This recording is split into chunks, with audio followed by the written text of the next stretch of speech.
Nakita mo yun, no? Ang ganda, ang Sakto, no? Sakto, no? Perfect. Nexplay Predator versus Ignite Selena, Esports. Valier, I think those are still gonna be the heroes that we will be seeing a lot of bans on. Pwede naman. I mean, depende na sa pagkakabasa nila sa team. They will just take out the Farsa. Baka sa akin kasi ang isang Farsa ban, it's more on the idea lang na hindi ka nag-ban para sa kalaban mo. You just wanted to take out the Farsa kasi malakas talaga yung Farsa ngayon. Despite Farsa being 0-2, ngayon araw na to sa close qualifiers, you can never ever counter out yung 30 nerf damage sa Feathered Airstrike. Parang wala lang yun.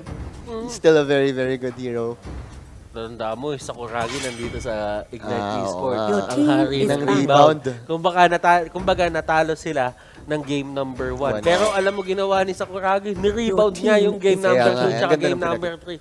He who controls the rebound, controls the game. Okay. Tama naman eh. Tama yaman. Pero yeah, the bans, talaga, dependent on the teams that they're going up against. So talaga nag-research na talaga yung mga kalaban ngayon. And just to respect bans, it's gonna be a first pick Selena dito para sa Nexplay. Yung flex pick na flavor natin ngayon.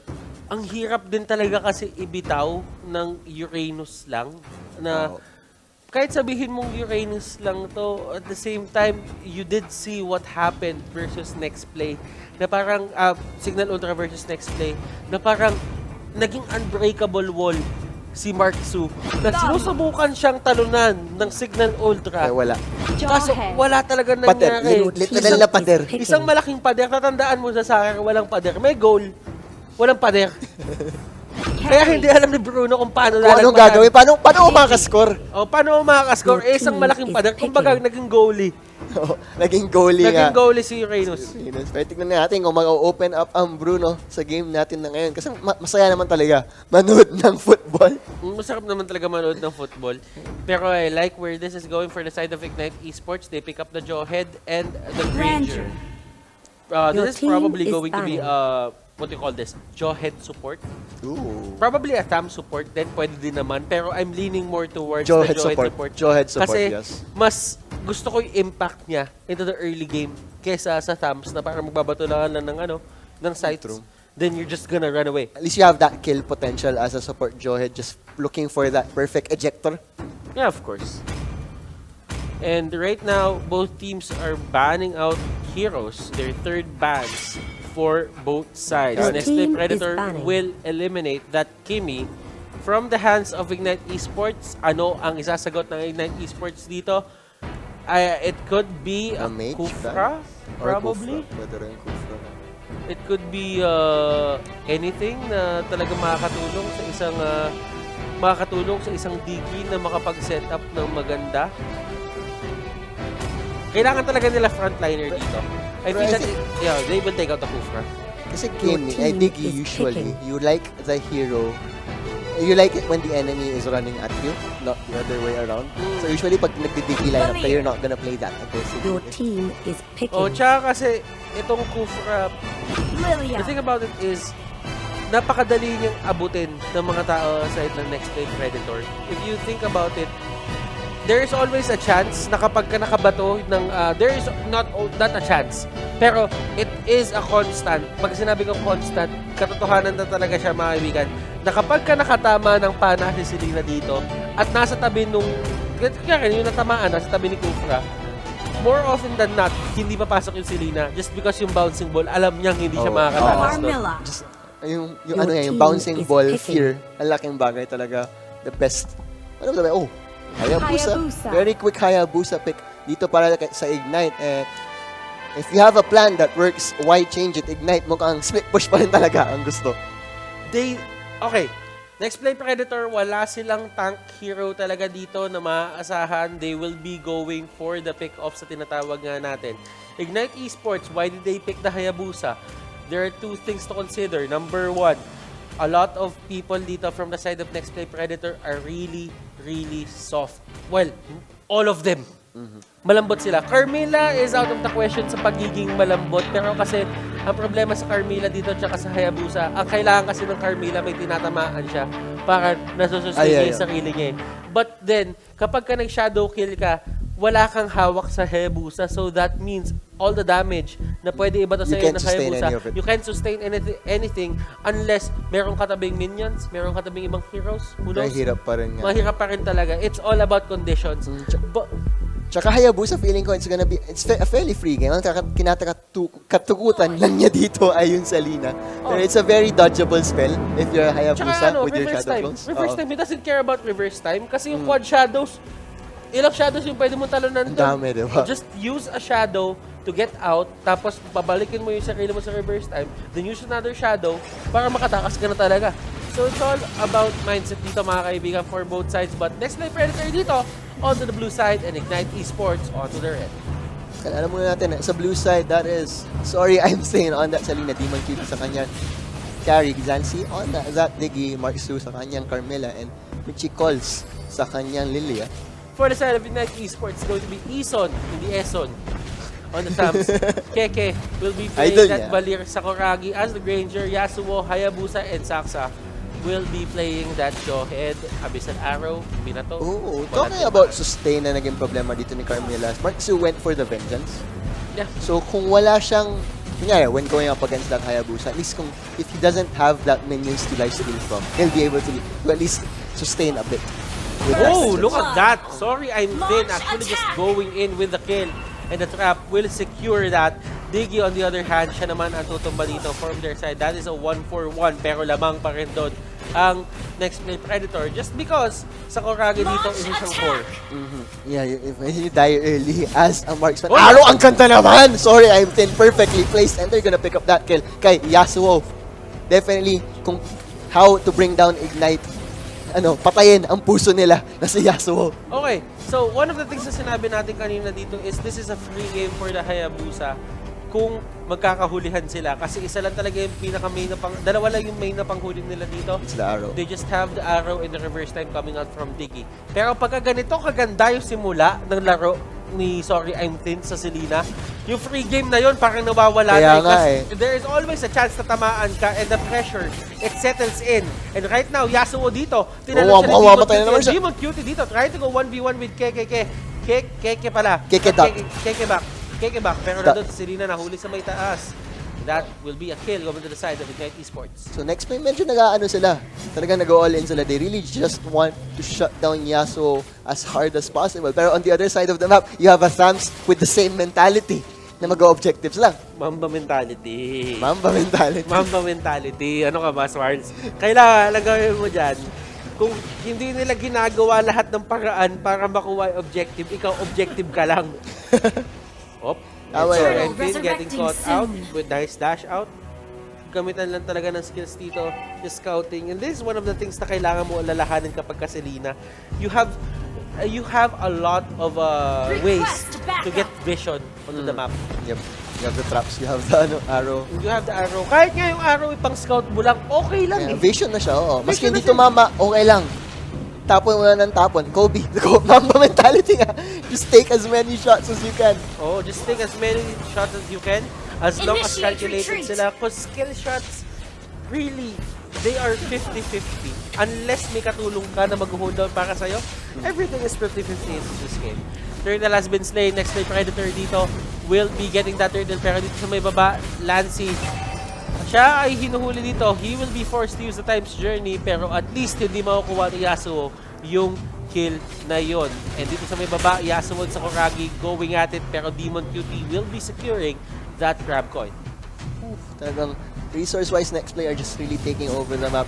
Turret damage, halos wala pa for Ignite, and that is not looking good para sa kanila. Kasi gusto nilang meron na silang tower. 1 minute pa lang, nagpupush na yung team na yan eh. And 4 minutes, 0. And look at that flame shot. Nagkabatuan talaga sila dito. Na-push back si Yasuo.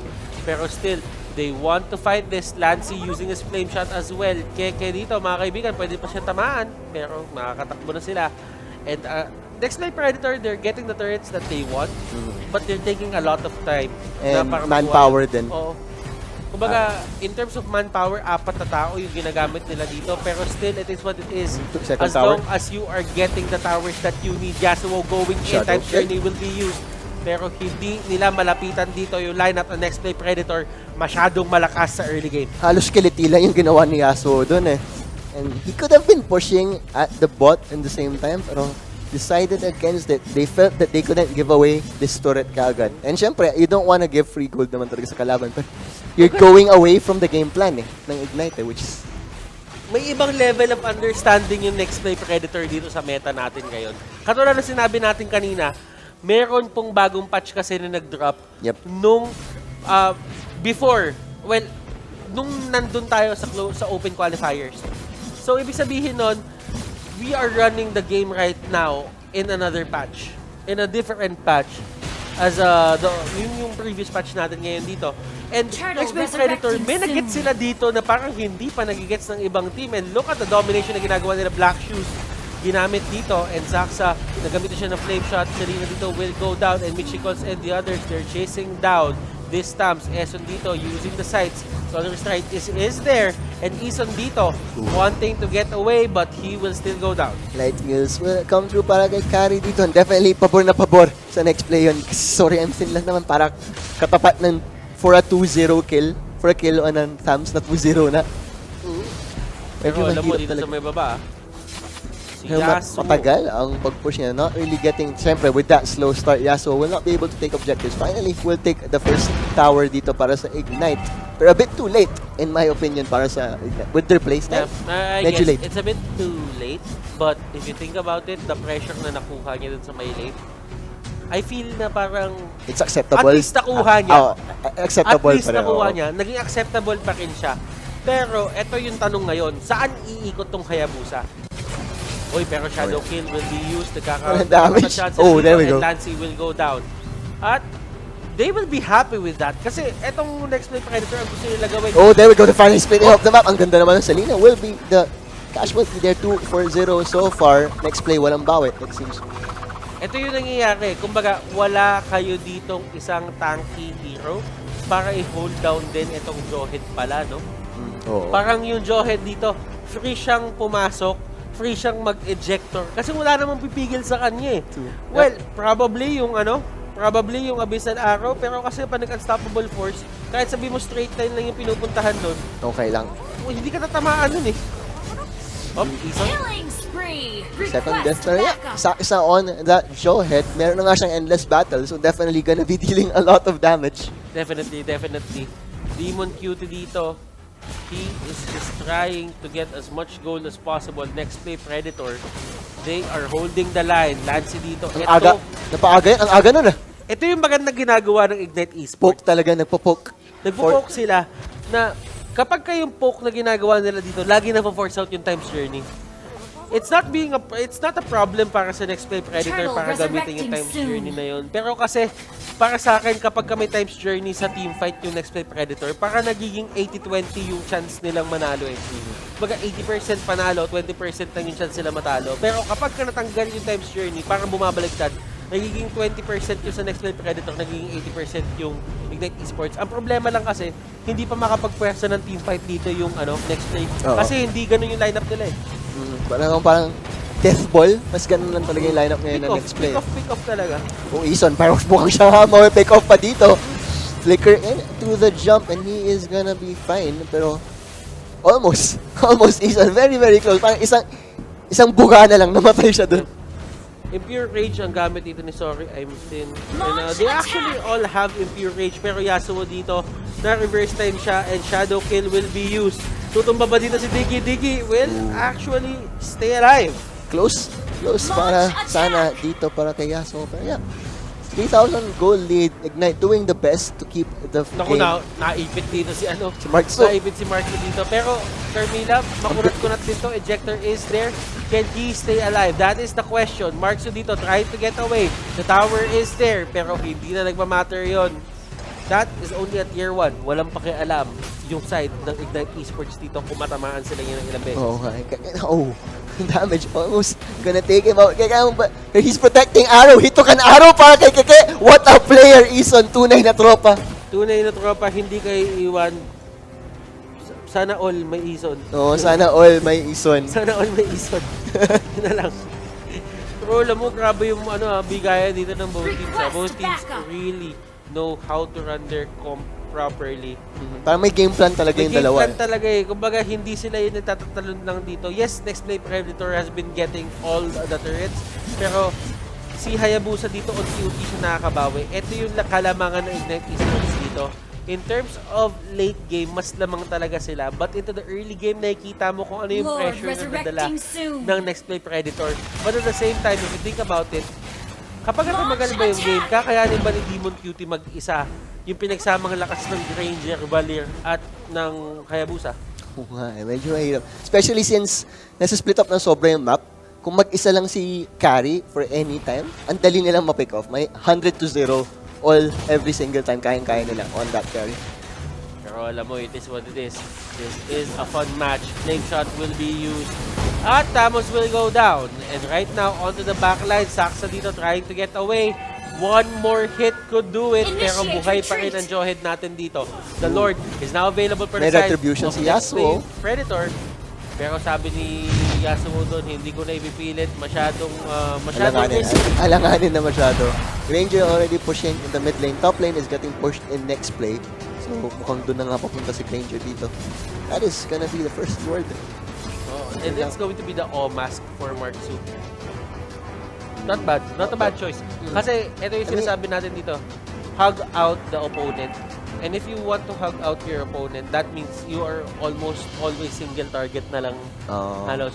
So what you do is you hug out that hero, tapos ang gawin mo dyan, talagang ipitin mo na siya sa'yo. Tapos if you get enough physical attacks in, you get the stun. Pero Eason dito nagkakaulihan, that Sonata is there, nagkakabatuan sila dito sa Kuragi. So kunat pa rin. Iba yung galawan ng both teams dito. I mean, bayad na bayad. Nagkakaramdaman. And Ignite, they're actually grouping up as 5 ngayon. Not really as play you would expect from them. And they're gonna try and go for the fight. Hayabusa unang mamamatay dito. No, Nexplay Predator dito with the upper hand. Mark Su dito can just take, get a kill on that Valir. Pero the Valir will stay alive. The Lord is there. This is a bad position for the side of Ignite Esports. 20 seconds yung pinakamalapit na pinakamalapit na next respawn nila dito. Keke will go down and look at the damage output. So Kuragi almost getting hit by the Abyssal Arrow. That Sonata will be used. Nagtatakbuhan sila dito. Black Shoes ang binato, and this is bad for the side of Ignite Esports. Buhay na buhay pa rin yung Lord. Lord dito, bashing the base. Base will go down. Yes, it will. Nexplay Predator gets game number 1. And 1 game away from the finals. 1 game away from the finals. Nexplay, iba ang pinapakita nila. Parang basam na Ignite really wanted to split up the map. They were trying.